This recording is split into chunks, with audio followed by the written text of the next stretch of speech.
milkaa'uu yoo barbaadde ilaalcha kee sirreeffadhu. Milkaa'ina keenya kan murteessu ilaalcha keenya. Ilaalchi keenya nu milkeessa. Ilaalchi keenya nu kuffisa. Ilaalchi keenya nu moosisa.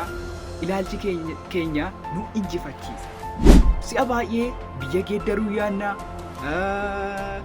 maatii keenya geeddaruu yaadna, wantoota adda addaa geeddaruu yaadna.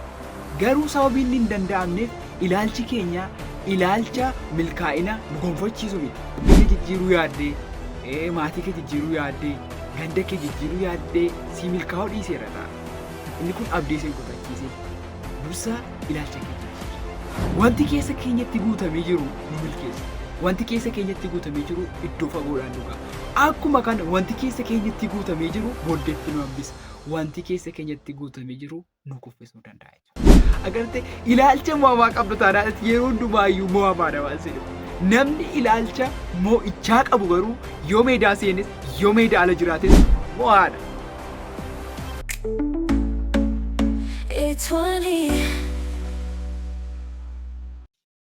Haaya hundumti keessan akkam jirtu? Nagaaf ayyaanni Waaqayyoo bakka isin jirtanitti isiniif haa baay'atu.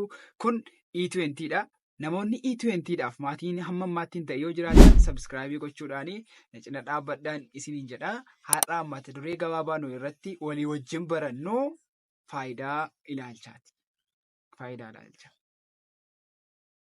Milkaa'ina keenya kan murteessu ilaalcha keenya. Namni tokko ilaalcha milkaa'inaaf ta'u utuu hin qabaatin milkaa'uu hin danda'u. Milkaa'uu dursaa ilaalchi keenya ilaalcha milkaa'inaa nu gonfachiisu ta'utu irra jiraata. Namni tokko ilaalcha milkaa'ina isa gonfachiisu hin qabu yoo ta'e gonkumaayyuu milkaa'uu hin danda'u jechuudha. Milkaa'ina yaaduunsaa, milkaa'ina dharra'uunsaa, milkaa'ina hawwuunsaa abjuu jalaa ta'a jechuudha. Maaliif ilaalchi isaa ilaalcha milkaa'inaan guutame miti. Obboleessa koo, obboleettii koo, guyyaa irraa wanti si gorsu milkaa'uu yoo barbaadde ilaalcha kee sirreeffadhu. Milkaa'uu yoo barbaadde ilaalcha gaarii gabbifadhu. Akkuma ani sinii kaasaa jiru ilaalchi keenya nu milkeessa, ilaalchi keenya nu kuffisa. Ilaalchi keenya nu moosisa, ilaalchi keenya nu injifachiisa. Gabaabaadhumatti egaa namni ilaalcha isaa geeddaruu yoo danda'e, namni ilaalcha isaa ilaalcha gaariidhaan bakka buusuu yoo danda'e, sababii inni hin milkoomneef tokko hin jiru jechuudha.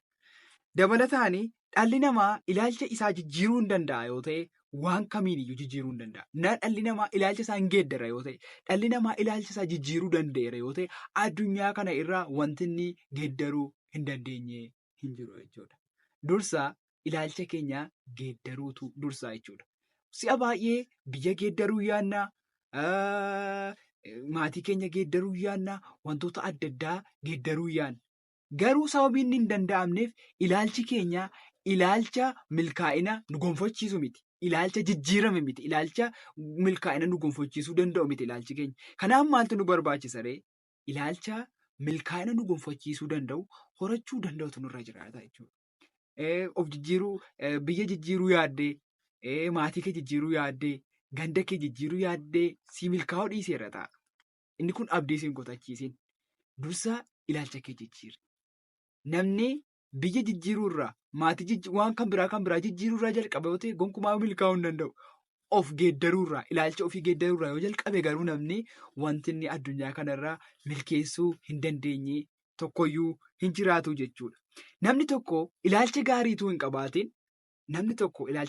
qabaatin waan gaarii ta'e tokko hojjechuun hin danda'u.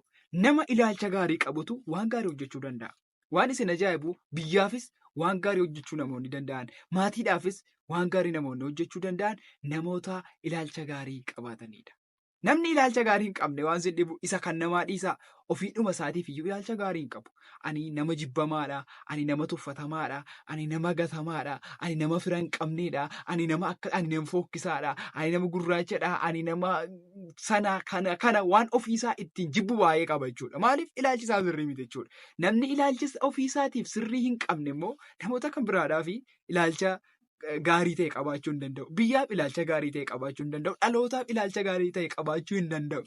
Biyyaaf waan gaarii ta'e gochuudhaaf, dhalootaaf waan gaarii ta'e gochuudhaaf duraan dursaa mataa keenyaaf ilaalcha gaarii ta'e tokko gabbifachuutu nurra jiraata jechuudha. Si'a baay'ee wanti nu irratti xiyyeeffannu wantoota kan biraadha. Guyyaa irraa kaasee garuu ilaalcha kee irratti akka xiyyeeffattu, ilaalcha keenya irratti akka xiyyeeffannuun baay'ee barbaada. Namicha tokkotu afuuffee nagada ture, afuuffee daldala ture. Afuuffee ni nagadu kun halluuwwan adda addaati. Halluu adiin jira, halluu gurraachi jira, halluu magariisi jira, bifi keelloo jira. Baay'eedha halluun isaan jiran. Isa booddee namichi kun afuuffee kana gurguraa deema. Afuuffee kana immoo afuufeetu qilleensa keessa bololiisaadha kan inni adeemu. Isa booddee daa'imni tokko dhaabbatee ilaalee gara namicha kanaa deemaan. Gara namicha kanaa erga deemee booddee namichaan ammatuuti afuuffee gurraacha kana afuuftee qilleensa keessa gadhiistee afuuffeen kun qilleensa keessa bololi'uu danda'a jedhee namicha kana gaafatu. Namichis deebisee afuuffee kanaa akka inni qilleensa keessa bololi'uu danda'u, akka inni qilleensa keessa barrisuu kan isa dandeessisu halluu isaatu hin taane, diimaa ta'uusaa, magariisa ta'uusaa, adii ta'uusaa otoo hin taane waan keessa isaatti guutamee jirudha. Agartee? Wanti keessa keenyatti guutamee jiru nu milkeessa. Wanti keessa keenyatti guutamee jiru iddoo fagoodhaan nu ga'a.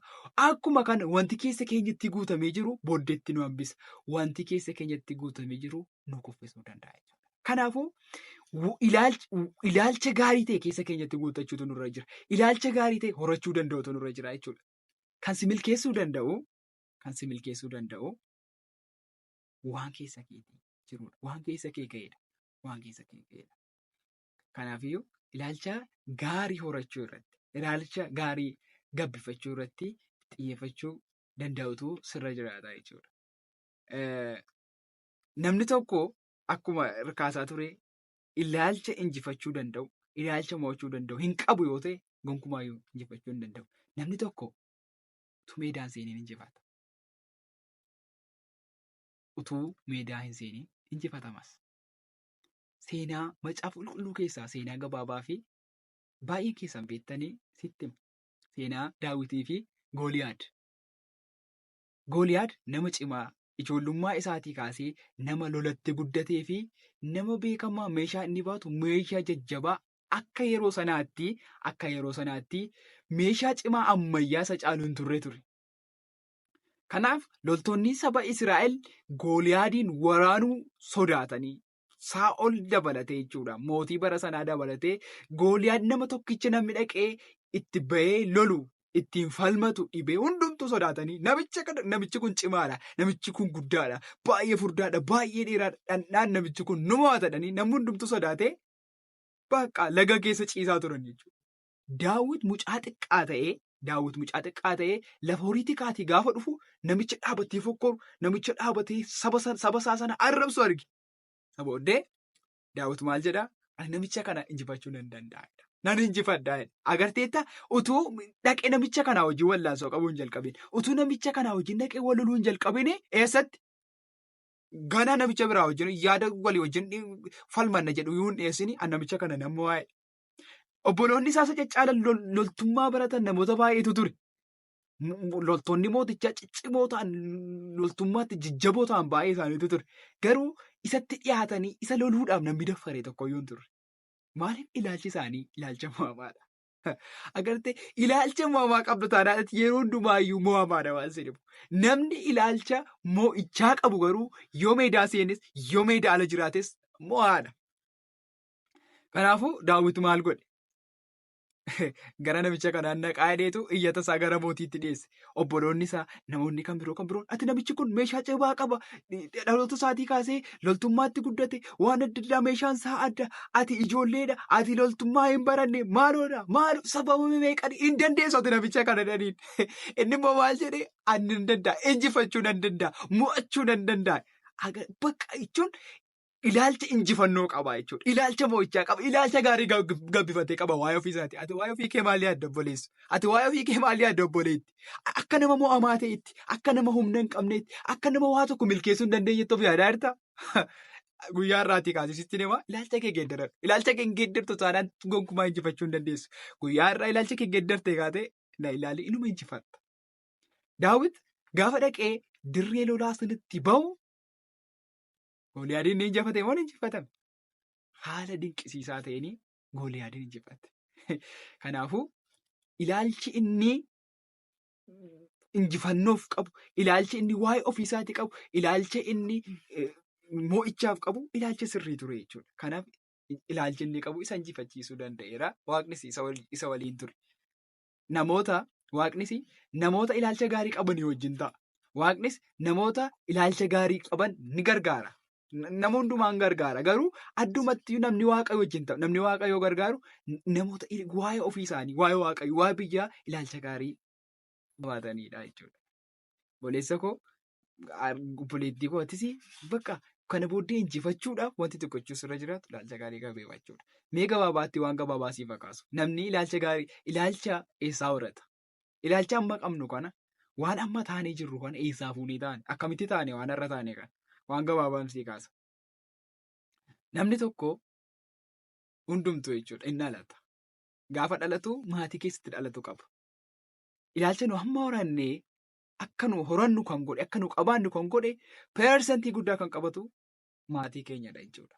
Maatii nu keessatti dhalan ilaalcha nu har'a qabnuu fi itti gaafatamummaa qabu. Fakkeenyaaf daa'imni tokko maatii gidduutti dhalate. Maatiin inni gidduutti dhalate sun immoo maatii amala gaarii hin qabne yoo ta'e, mucaan sunis mucaa amala badaa qabaatu ta'a. Mucaa amala badaa qabaatu ta'a. Maaliif? Maatii inni keessatti dhalateetu amala kana qaba. Ilaalcha kana qabaata jechuudha. Maatiin keenya ilaalcha nama jibbuu qabu yoo ta'e, nus carraa nu qabnu nama jibbine jechuudha. Maatiin keenya nama jaallatu yoo ta'e, ilaalcha jechuun nus nama jaallanna jechuudha. Hin kennu yoo ta'e maatiin keenya nus namoota namaa waa kennan, namoota namaa waa gargaaran taana jechuudha. Maatiin keenya ilaalcha keenya bocuu keessatti gahee olaanaadha kan isaan taphatan. Kanaaf iyyuu asumaan dhaamsa maatiidhaaf dhaamee wanti darbuu barbaadu ijoollee qabdu, mucaa qabdu ilaalcha gaarii akka inni horatu godhaa. Ilaalcha gaarii hin horanne yoo ta'e milkaa'uu hin danda'u. Beektu namoonni hedduun ijoolleen isaanii akka milkaa'an hin barbaadu, akka iddoo guddaa ga'an hin barbaadu. Garuu mana keessatti wanti isaan barsiisan haasaa isaaniitiin, dubbii isaaniitiin, gochaa isaaniitiin wanti isaan barsiisan, wanti isin barsiiftan, wanti namoonni adda addaa barsiisan waan sirrii miti jechuudha. Maatiin ijoollee maduratti wal arrabsu, ijoollee maduratti wal kabalu, ijoollee maduratti wal caqaccaqu. Ijoollee kanarraa mamaaleen ijoollee kanarraa hin milkaa'u jennee eeguu hin dandeenyu. Ijoollee kan ilaalcha gaarii gabbifatu jennee eeguu hin dandeenyu. Sababiin isaa waan nuyi taanee ta'uu isaanis nurraati kan isaan persentii caalu fudhatanii jechuudha. Kanaafuu maatiin piliis ijoollee keessaniif of eeggannoo godhaa. Ijoollee keessaniif of eeggannoo godhaa. Bakka uffannaa bituu fi duwwaan, nyaata nyaachisuu duwwaan, mana barumsaatti erguu duwwaan ijoollee keessan milkeessuu hin danda'u. Ilaalchi isaan horatanii jiran egeree isaanii irratti baay'ee murteessaadha. Kanaafuu maatiin ijoollee qabdan ijoollee keessan irratti waan sirrii ta'e duwwaa barsiisaa. Waan gaggaarii ta'e, gocha sirrii ta'e, dubbii gaggaarii ta'e naannoo isaaniitti godhaa. Raawwadhaa. Fakkeessuutu futuun taane ofiidhuma keessaniif iyyuu sin barbaachisa waan ta'eef jechuudha. Ijoollee maduratti wal booksaatu yoo ta'e, ijoollee maduratti wal rukuttu yoo ta'e, mucaan keenya sun hireensaa hiree gaarii hin ta'u jechuudha. Kanaaf ilaalchi nu amma qabdooti obboleessoo, ilaalcha ati amma qabdu obboleetti kan sii fuume, kan sii bocee, persentii caalu kan fudhatu maatiidha jechuudha. Ilaalcha amma ati qabdu maatii irraa dhaalti persentii caalusaa jechuudha. Kanaaf iyyuu ilaalcha maatii irraa dhaallee qabna. Inni kan biraan immoo hawaasa naannoo keessatti guddanne keessaa ilaalchi nuyi qabaannu jira, ilaalchi nuyi horannu jira jechuudha. Isaanirraas akkuma kanammoo wanti irratti haasa'uu barbaadu sooshaal miidiyaa. Har'a addunyaa keenya bocaa kan jiru sooshaal miidiyaa. Sooshaal miidiyaa tiiktookii, yuutuubii, feesbuukii, instaagiraamii, waatsaappii wantoota adda addaa harka keenya keessa jiru fayyadamnu. Of eeggannoodhaan hin fayyadamnu yoo ta'e, carraa ilaalcha badaa ta'ee jireenya keenya keessatti gabbisuu qaba jechuudha. TV nu ilaallu, fiilmii nu ilaallu, chaanaalii nu filannee ilaallu sirrii miti taanaan ilaalchi keenya sirrii ta'uu hin danda'u. Kanaafuu chaanaalii ilaallu filannee ilaaluutu nurra jira. Tiiktookii waan daawwannu filannee daawwachuutu nurra jira. Yuutuubii ilaallu, feesbuukii waan dubbifnu, waan qayyabannu, fiilmii mataasaa waan daawwannu. sirriitti jechuudha. Sirriitti waan sirrii ta'e duwwaa ilaalutu nurra jiraata jechuudha. Garuu achumarraa yoo barbaanne waan nu miidhu yoo ilaalle ta'e ilaalcha keenya balleessa, jireenya keenya balleessa. Adaraa of eeggannoo gochuutu nurra jira. Dargaggoonni keessumaayyuu dhaloonni ol guddataa jirtan kun gara fuulduraatti hojjechuun barbaada, bu'aa buusuun barbaada jettanii ilaalcha gaarii gabbifachuu danda'utu nurra jira. Kanaafiyyuu waan jireenya keenya balleessu, waan egeree keenya balleessu ilaaluun nurra hin jiraatu. Waan jireenya keenya balleessu dubbisuun nurra hin jiraatu. Waan jireenya keenya balleessu hordofuun nurra hin jiraatu. Dhaloonni amma tiktook irraa maal hojjetaa jira? Wal arrabsaa waan sirrii hin taane, shaakala sirrii hin taane hojjetaa jira. Dhaloonni dhufee kana arguus isuma kan hojjeta. Maaliif isa ilaala waan ta'eef ilaalcha sirrii hin taane horataa deema jechuudha. Kanaafiyyuu kun nu barbaachisu. Ilaalcha sirrii ta'e horachuutu nurra jira. Kanaafuu waan babbareedaa ta'e, waan sirrii ta'e, waan jireenya keenya hafuuraa cimsuu danda'u, waan sammuu keenya ilaalcha gaarii akka horannu nu taasisuu danda'u daawwachuu ilaaluu danda'utu nurra jiraata. Ani obboleessa keessan Ermiyaas Tolasaati. Gara fuulduraatti barumsoota akkasii qabadheen isinii dhiyaadha. Barumsi kun yoo isinitti toleera ta'e laayikii godhaa. Akkasumas immoo namoota jaallattaniif sheer godhaan isiniin jedha. Please subscribe godhaa. Barumsa kanas namoota kan biroodhaaf sheerii godhaa. Turbaan gaarii.